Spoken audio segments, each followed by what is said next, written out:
नमस्कार दोस्तों, स्वागत है आपका हमारे YouTube channel the study junction पर। कैसे हो आप सब? कमेंट बॉक्स के माध्यम से बताइए।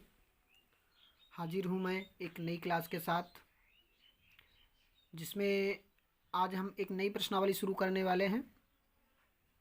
और नई प्रश्नावली शुरू करने से पहले हम कुछ बेसिक बातें जान लेते हैं। जैसे कि आज हम जानते हैं, पहले पढ़ते हैं परिमेय संख्याएं। परिमेय संख्याएं क्या होता है, अपरिमेय संख्याएं क्या होती हैं, और कुछ वर्गमूल के बारे में, कुछ वर्गमूल्स हम सीखेंगे, याद करेंगे।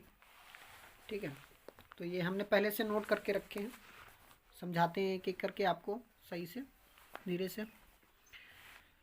तो पहला हमने लिखा है परिमेय संख्याएं क्या होता है। परिमेय संख्याएं, तो इसका क्या लिखा हुआ है, परिभाषा देखते हैं इसका। ऐसी संख्याएं जिनको P/Q के रूप में लिखा जा सकता है, जहां P और Q पूर्णांक हैं तथा Q बराबर नहीं 0, परिमेय संख्याएं कहलाती हैं। तो कहने का मतलब क्या है, कोई भी ऐसी संख्या जिसको P/Q यानी जिसको बटा यानी भिन्न के रूप में लिखा जा सके, ऐसी कोई भी परिमेय संख्या जिसको हम बटा के रूप में लिख सकें, जैसे 2/3, 1/2, यानी भिन्न के रूप में हम लिख सकें, तो वह संख्या परिमेय संख्या होगी। लेकिन P और Q पूर्णांक होनी चाहिए। P और Q यानी जो अंश होता है और हर, ये दोनों पूर्णांक होना चाहिए। लेकिन Q यानी हर में 0 नहीं होना चाहिए। Q यानी हर में 0 नहीं होना चाहिए, यही तो लिखा है, Q बराबर नहीं 0, तो वह संख्या परिमेय संख्या होगी। यानी परिमेय संख्या की क्या शर्त है, यानी P/Q यानी भिन्न के रूप में होनी चाहिए, और P और Q दोनों पूर्णांक होना चाहिए। ठीक है, लेकिन Q यानी जो हर है वो 0 नहीं होना चाहिए। क्यों? क्योंकि अगर हम 0 लिख देंगे तो 0 से 2 को भाग दिया तो 0 आएगा ना। 0 परिमेय संख्या नहीं है, यानी इसको बटा के रूप में नहीं लिख सकते, P/Q के रूप में नहीं लिख सकते। तो चलिए फिर देखते हैं इसके उदाहरण क्या क्या हैं, फिर कौन कौन सी संख्याएं परिमेय संख्याएं होती हैं। एक तो जितनी भी गिनती हैं उन सबको हम परिमेय संख्या कह सकते हैं, जैसे 1, 2, 3, 4, 5, 6, 7, 8, यानी 1, 2, 3, 4, 5, 6, 7, 8, ये सब क्या है, परिमेय संख्याएं हैं। क्यों? क्योंकि इनके बटा कोई भी अगर खाली संख्या है तो उसके हम बटा में 1 लिख सकते हैं। जैसे 5 है, 5 के बटा 1 हम लिख सकते हैं ना। 7 है तो 7 का बटा 1 हम लिख सकते हैं। 10 है तो 10 का बटा 1 हम लिख सकते हैं। कोई भी संख्या अगर कोई भी पूर्णांक है तो उसके बटा में 1 हम लिख सकते हैं, तो उसको हम बटा के रूप में लिख सकते हैं ना। ऐसे ही ये तो भिन्न, ये परिमेय संख्या तो है ही, क्योंकि ये तो पहले से ही P/Q के रूप में है। 1/2, 1/3, 2/3, 4/5, 7/8, ये तो यानी भिन्न के रूप में पहले से ही है, तो ये तो परिमेय संख्या है ही। और दूसरी कौन कौन सी हो सकती है, एक तो √4, यानी √4 ये परिमेय संख्या है। क्यों? क्योंकि 4 का वर्गमूल कितना होता है, 2। 4 का वर्गमूल 2 होता है, और 2 एक परिमेय संख्या है, क्योंकि इसको बटा 1 के रूप में लिख सकते हैं, क्योंकि इसके नीचे हम बटा लगा सकते हैं ना, बटा 1 लिख सकते हैं। ऐसे √9, 9 का वर्गमूल भी ज्ञात किया जा सकता है। 9 का वर्गमूल 3 होता है, और 3 का बटा 1 लिखा जा सकता है। ऐसे ही 16, 16 का अंडर यानी 16 का वर्गमूल 4 होता है, तो 4/1। 25 का वर्गमूल 5, तो 5/1। 36 का वर्गमूल 6 होता है, तो 6 का बटा 1। यानी इनको हम भिन्न के रूप में P/Q के रूप में लिख सकते हैं। इनके नीचे यानी बटा में हम 1 अपनी तरफ से लगा सकते हैं ना, इनको भिन्न के रूप में लिखा जा सकता है, इसीलिए ये परिमेय संख्या है। √16 बटा √25, तो 16 का वर्गमूल 4 और 25 का वर्गमूल 5, तो इसको भिन्न के रूप में लिखा जा सकता है, तो ये संख्या भी परिमेय संख्या है। ऐसे ही √36 बटा √49, यानी 36 का वर्गमूल 6, 49 का वर्गमूल 7, तो 6/7 एक परिमेय संख्या है, क्योंकि ये तो भिन्न है, और जितनी भी भिन्न है उन सबको हम परिमेय संख्या कह सकते हैं। दूसरा है अपरिमेय संख्या। तो अपरिमेय संख्या क्या होगी? अपरिमेय संख्या ऐसी संख्याएं जिनको P/Q के रूप में नहीं लिखा जा सकता, यानी जिनको भिन्न के रूप में नहीं लिखा जा सकता, यानी बटा के रूप में नहीं लिख सकते, जिनमें हम बटा नहीं लगा सकते नीचे, ऐसी संख्याएं अपरिमेय संख्याएं कहलाती हैं ना। ऐसी संख्याएं जिनको हम p बटा q यानी बटा के रूप में नहीं लिख सकें, वो संख्या अपरिमेय संख्या होगी। जैसे कि √2 क्या है, √2 यानी दो का वर्गमूल ज्ञात किया जा सकता है। 2 का वर्गमूल, ये 2 क्या पूर्ण वर्ग संख्या है, 2 पूर्ण वर्ग संख्या नहीं है, यानी 2 का वर्गमूल नहीं ज्ञात किया जा सकता। इसीलिए 2 अपरिमेय संख्या हो गई, क्योंकि इसके बट्टा नहीं लगा सकते हम। ऐसे ही √3 का भी वर्गमूल ज्ञात नहीं किया जा सकता, तो ये भी अपरिमेय संख्या हुई। √15, तो 15 का कहाँ वर्गमूल ज्ञात किया जा सकता है। √24, ये भी पूर्ण वर्ग संख्या नहीं है।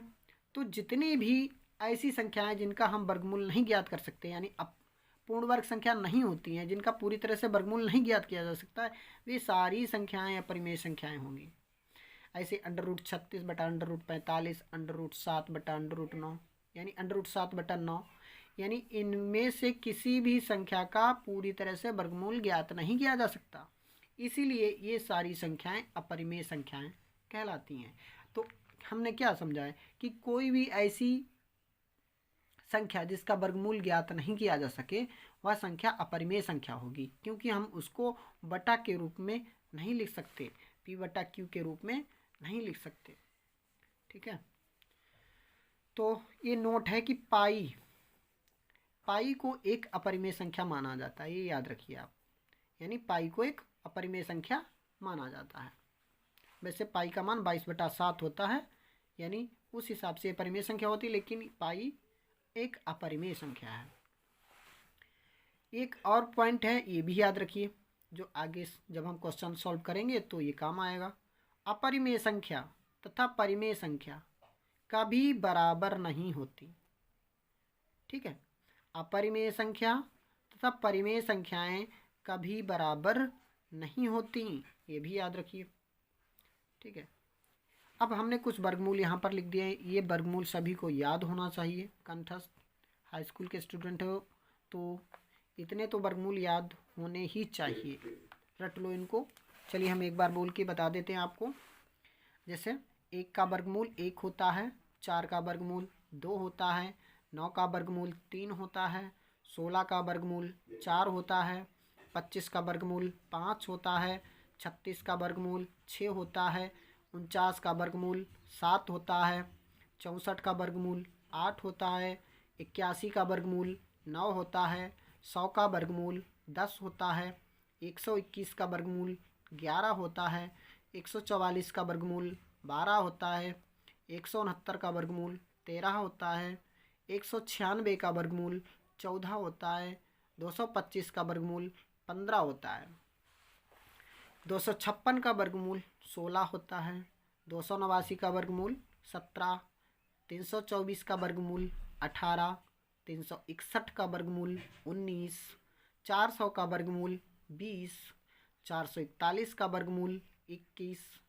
484 का वर्गमूल 22, 529 का वर्गमूल 23, 576 का वर्गमूल 24, 625 का वर्गमूल 25, 676 का वर्गमूल 26, 729 का वर्गमूल 27, 784 का वर्गमूल 28, 841 का वर्गमूल 29 और 900 का वर्गमूल 30, यानी 30 तक के वर्ग हमने यहाँ पर लिखे हैं, यानी 900 तक का वर्गमूल हमने लिख दिया है, यानी इनको याद कर लो, कंठस्थ कर लो, ये बहुत काम आते हैं, ये सभी को याद होने चाहिए।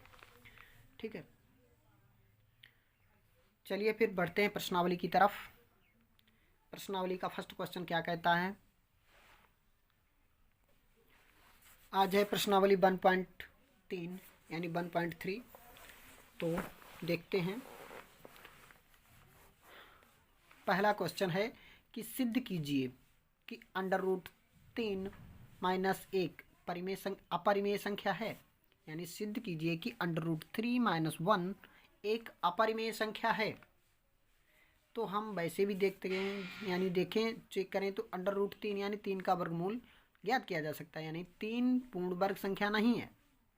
तो ये वास्तव में अपरिमेय संख्या है ही, लेकिन सिद्ध करना है, सिद्ध करके दिखाना है कि क्या ये अपरिमेय संख्या है। तो कैसे सिद्ध करेंगे इसको, चलिए फिर देखते हैं। लिख लेते हैं क्वेश्चन को।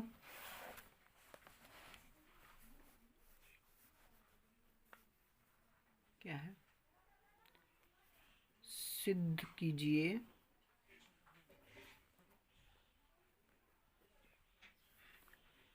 √3 - 1 एक अपरिमेय संख्या है। ठीक है, तो इसमें क्या करना होता है, इसमें हमें उल्टा, यानी इसका उल्टा मानना होता है। जैसे एक √3 - 1 अपरिमेय संख्या लिखा हुआ है, तो इसका हम विपरीत मान लेंगे, यानी मान लेंगे कि हम √3 - 1 परिमेय संख्या है, और विपरीत मान के हम फिर इसको सिद्ध करेंगे। तो जो निष्कर्ष निकलेगा वो इसका ठीक उल्टा होगा। तो उससे सिद्ध हो जाएगा कि यह एक अपरिमेय संख्या है। तो करना क्या है, हल डाल लेते हैं इसको। हल हम लिख देते हैं यहाँ पर, सिद्ध करना है, सिद्ध करना है कि √3 - 1 अपरिमेय संख्या है।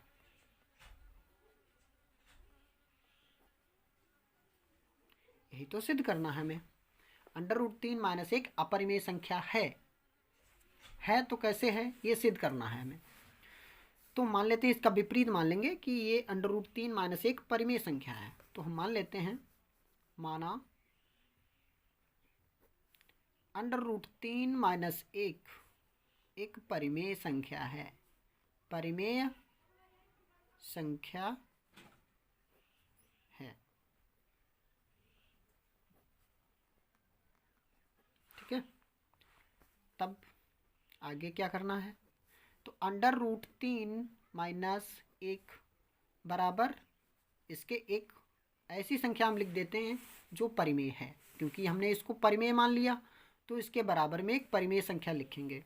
जैसे हमने कोई भी अक्षर लिख दो, चाहे ए लिखो, बी लिखो, सी लिखो, वाई लिखो, एक्स लिखो, कुछ भी लिखो। तो यहाँ हमने ए लिख दिया, और यहाँ पर ये लिख देते हैं कि जहाँ ए एक परिमेय संख्या है, परिमेय संख्या है। ठीक है, ए एक परिमेय संख्या है, तो √3 - 1 परिमेय संख्या के बराबर में लिख दिया। अब क्या करेंगे, दोनों साइडों का वर्ग करेंगे। तो यहाँ पे लिख देते हैं, दोनों पक्षों का वर्ग करने पर, दोनों पक्षों का वर्ग करने पर, दोनों पक्षों का वर्ग करेंगे तो क्या हो जाएगा, √3 - 1 का होल स्क्वायर बराबर a²। तो ये हो गया a - b का होल स्क्वायर। a - b का होल स्क्वायर यहाँ पे लिख देते हैं, a - b का होल स्क्वायर बराबर होता है a² प्लस b² - 2ab के, यानी a - b का होल स्क्वायर बराबर होता है a² प्लस b² - 2ab के। तो यहाँ पर भी यही फार्मूला यूज होगा। तो a² यानी √3 का स्क्वायर प्लस b² यानी b के स्थान पर 1 है तो 1 का स्क्वायर। ठीक है, फिर -2ab, तो -2 a के स्थान पर √3 गुणा b के स्थान पर क्या 1 बराबर a। ठीक है, a²। अब इसको, यानी जब किसी संख्या पर √ लगा हो और उसका होल स्क्वायर भी लगा हो, तो होल स्क्वायर की वजह से उसका √ गायब हो जाएगा। या ऐसे कर लेते हैं, चलो तोड़ लेते हैं, √3 × √3 प्लस 1 एकम 1 माइनस 1 दूना 2 √3 बराबर ए स्क्वायर। तो अंडर रूट 3 की गुणा होगी तो क्या होगा, √9 प्लस 1 माइनस 2 अंडर रूट 3 बराबर ए स्क्वायर। 9 का वर्गमूल 3 होता है, 3 प्लस 1 माइनस 2 अंडर रूट 3 बराबर ए स्क्वायर। अब क्या करते हैं, यानी इसका पक्षांतरण कर लेते हैं। ये 3 प्लस 1 इस साइड ले लेते हैं, इस साइड। कोई भी संख्या जब बराबर के इस साइड से या उस साइड में जाती है, यानी दायां पक्ष से जब बायां पक्ष में या बायां पक्ष से दायां पक्ष में जाती है तो उसका चिन्ह बदल जाता है। यानी अगर प्लस की होगी तो माइनस की हो जाएगी, माइनस की होगी तो प्लस हो जाएगा। ठीक है, तो -2 अंडर रूट 3 ये तो अपने ही साइड में है बराबर ए स्क्वायर, यानी 3 और 1 कितना हुआ 4, तो इधर हो आ जाएगा तो माइनस का 4 हो जाएगा। ठीक है, तो अब यहाँ माइनस है, यहाँ पर माइनस है, तो इसकी माइनस को गायब करना है। तो माइनस को गायब करना है मतलब यहाँ पर माइनस हम कॉमन ले लेंगे। तो माइनस अगर हम यहाँ कॉमन लेंगे तो ये 4 जो है प्लस का हो जाएगा। तो यहाँ पर क्या हो जाएगा, 4 माइनस ए स्क्वायर। देखो माइनस की 4 से गुणा करेंगे तो -4 हो जाएगा, और माइनस माइनस की गुणा करेंगे तो प्लस का ए स्क्वायर हो जाएगा।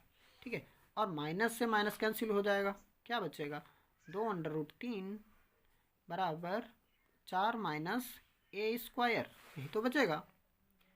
ठीक है, तो अब क्या करना है, यानी अब अंडर रूट 3 को अलग कर देते हैं, 2 इसके बटे में पहुंच जाएगा।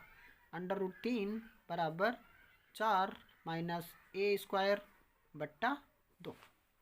ठीक, बस अब काम खत्म हो चुका। तो बस अब लिख देते हैं। अब देखो यहाँ पर क्या लिखेंगे कि ये क्या है, एक परिमेय संख्या है।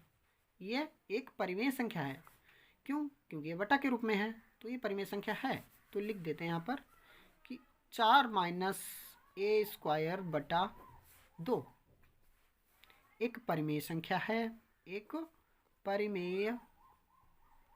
परिमेय संख्या है, तथा अंडर रूट 3 कैसी संख्या है, क्योंकि इसका पूर्ण यानी पूरी तरह से इसका वर्गमूल ज्ञात नहीं किया जा सकता है, तो इसको हम p/q के रूप में नहीं लिख सकते हैं। तो ये क्या है, अपरिमेय संख्या है ना, तथा अंडर रूट 3 एक अपरिमेय संख्या है। ठीक है, स्पष्ट है, यहाँ पे लिख देते हैं, स्पष्ट है कि अपरिमेय संख्या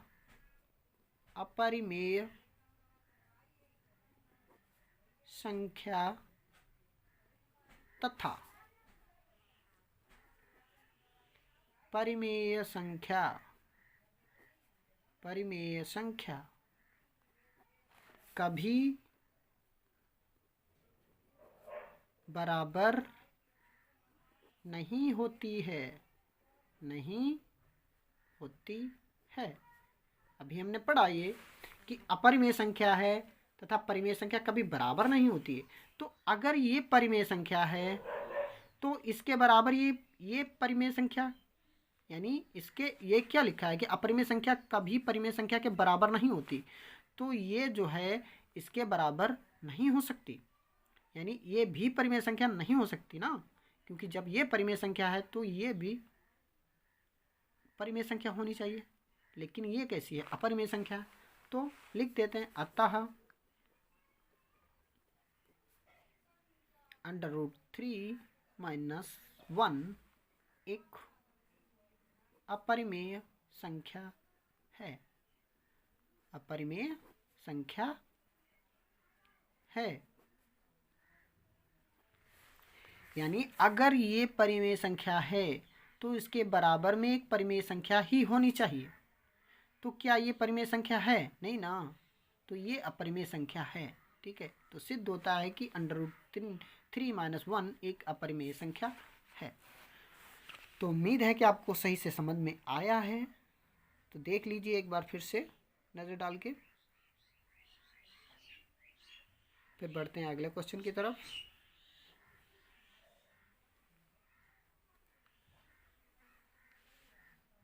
ठीक है दोस्तों, चलिए फिर पढ़ते हैं अगले क्वेश्चन की तरफ। तो देखिए दूसरा क्वेश्चन, यानी दूसरा क्वेश्चन है, सिद्ध कीजिए कि √5 माइनस √3 एक अपरिमेय संख्या है। ये दूसरा क्वेश्चन है। चलिए इसको भी सिद्ध करके देखते हैं। तो ये लिख लिया हमने कि सिद्ध कीजिए कि √5 माइनस √3 एक अपरिमेय संख्या है। ठीक है, तो लिख लेते हैं माना, यानी इसको भी मान लेते हैं, इसका विपरीत यानी परिमेय संख्या। माना √5 माइनस √3 एक परिमेय संख्या है। परिमेय संख्या है। ठीक है, तब √5 माइनस √3 बराबर ए, यहाँ पर लिख देते हैं, जहाँ ए एक परिमेय संख्या है, एक परिमेय संख्या है। क्योंकि इसको हमने परिमेय माना तो इसके बराबर में परिमेय संख्या ही हो सकती है, तो ए को हमने एक परिमेय संख्या मान लिया।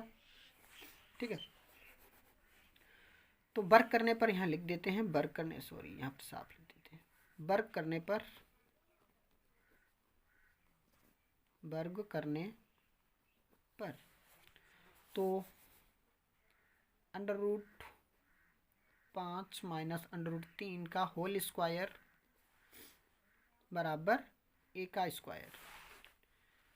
तो यहाँ पर भी a माइनस बी का होल स्क्वायर हो जाएगा, यानी A square plus B square minus 2ab।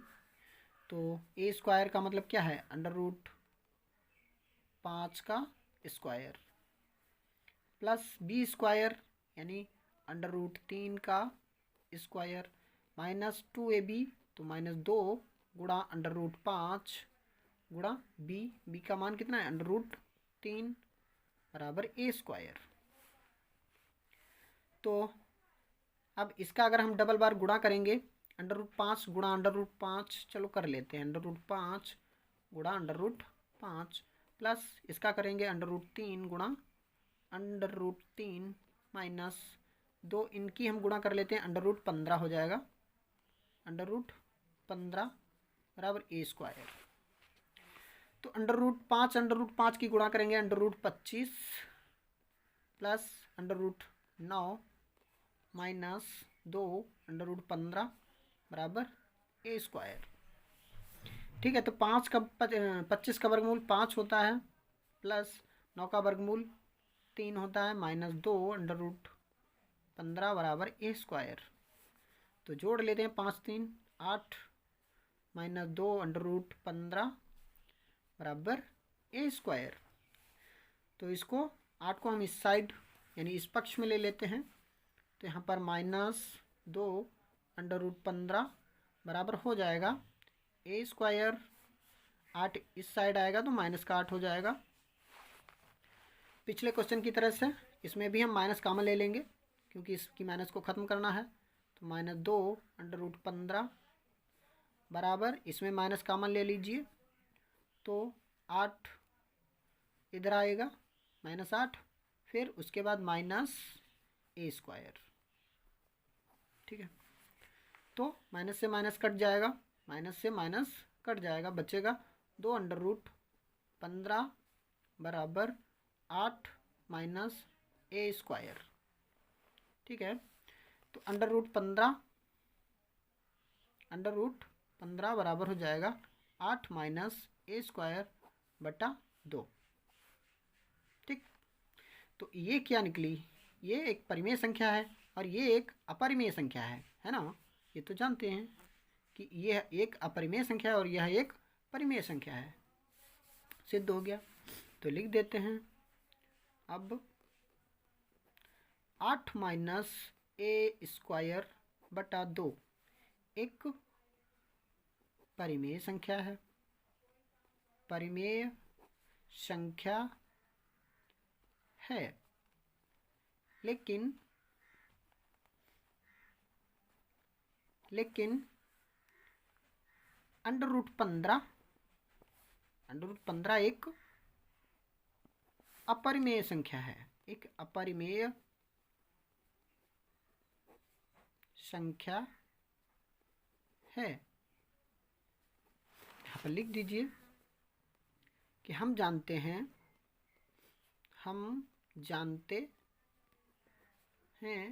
कि अपरिमेय संख्या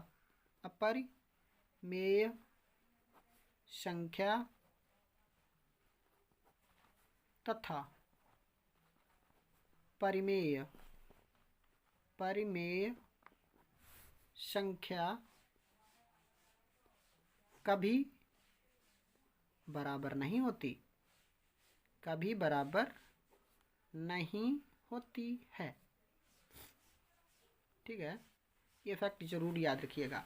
हम जानते हैं कि अपरिमेय संख्या तथा परिमेय संख्या कभी बराबर नहीं होती, यानी जब अगर ये परिमेय संख्या है तो ये भी परिमेय संख्या होनी चाहिए, लेकिन जबकि ये सिद्ध हो गया कि ये अपरिमेय संख्या है, तो लिख देते हैं अतः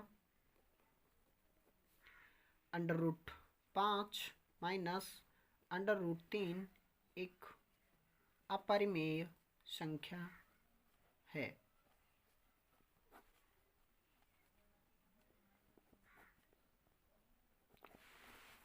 ठीक है दोस्तों, देख लीजिए इसको भी सही से एक बार नज़र डाल के।